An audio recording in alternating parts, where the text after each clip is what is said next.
Good morning everyone. आज के व्याख्यान में हम कॉस्ट शीट के बारे में अध्ययन करेंगे। जैसा कि हमने पिछले व्याख्यान में लागत के तत्व, एलिमेंट्स ऑफ कॉस्ट एवं अप्रत्यक्ष लागतों का क्रियात्मक वर्गीकरण, functional classification of indirect cost के बारे में अध्ययन किया था। आज हम कॉस्ट शीट के बारे में अध्ययन करेंगे। कॉस्ट शीट को कॉस्ट स्टेटमेंट भी कह सकते हैं। कॉस्ट शीट तैयार करते समय सबसे पहले हमें opening stock of raw material लेना होगा। उसमें हमें purchase of raw material add करना पड़ेगा। इसके साथ ही कैरेजेज इनवर्ड। कैरेजेज इनवर्ड का अर्थ यह है कि जब हम माल खरीदते हैं उस समय जो भी भाड़ा होता है उसको यहाँ जोड़ दिया जाएगा।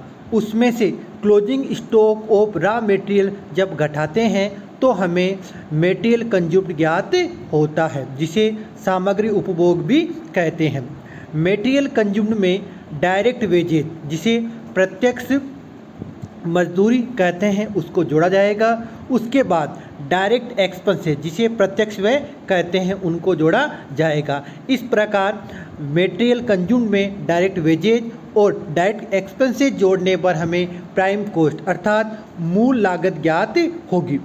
मूल लागत में हम जब फैक्ट्री ओवरहेड के अंदर जो भी खर्चे फैक्ट्री में होते हैं उन्हें जोड़ने पर हमें ग्रॉस फैक्ट्री कॉस्ट ज्ञात होगी।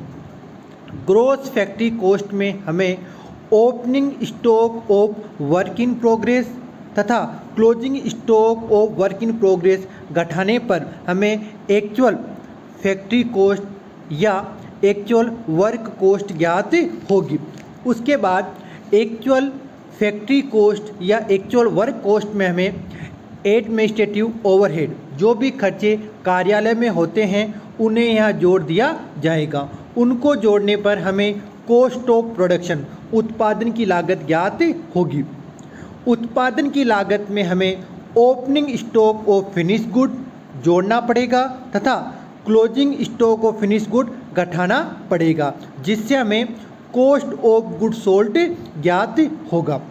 कॉस्ट ऑफ गुड सोल्ड में हमें सेलिंग एंड डिस्ट्रीब्यूशन ओवरहेड अर्थात विक्रय और वितरण में जो भी खर्चे होते हैं उन्हें यहाँ जोड़ना पड़ेगा, तो हमें कॉस्ट ऑफ सेल्स, विक्रय की लागत ज्ञात होगी। और विक्रय की लागत में प्रॉफिट जोड़ने पर हमें सेल्स ज्ञात हो जाएगी। इस प्रकार हम कॉस्ट शीट तैयार करेंगे, जिसमें हम अलग अलग मदों को अलग अलग वर्गों में किस प्रकार विभाजित करते हैं वो इसमें बताया गया है। कुछ खर्चे ऐसे भी होते हैं जिन्हें लागत लेखांकन में शामिल नहीं करते, जैसे कि लाभ नियोजन संबंधी मदें, जिसमें लाभांश है, संचयों में हस्तांतरण है, आयकर है, लाभ पर आधारित कर्मचारियों को बोनस, इनको हम लागत लेखांकन में शामिल नहीं करते। इसी प्रकार पूंजीगत हानियों को अपलिखित किए जाने संबंधी मदें, जैसे कि प्रारंभिक व्यय है, अंश बट्टा है, अभिगोपन कमीशन है, स्थायी संपत्ति बिक्री से हानि आदि को भी हम लागत लेखांकन में शामिल नहीं करते। इसके अलावा वित्तीय व्यय, जैसे ऋण पत्रों और निक्षेपों पर ब्याज है, ग्रेच्युटी है, पेंशन, इनको भी हम कॉस्ट शीट या लागत लेखांकन में शामिल नहीं करते। इनके अलावा असामान्य व्यय, जैसे कि चोरी है, अग्नि है, बाढ़ से क्षति है, हड़ताल है, तालाबंदी आदि को भी हम लागत लेखांकन या कॉस्ट शीट में शामिल नहीं करते। इस प्रकार आज के व्याख्यान में हमने लागत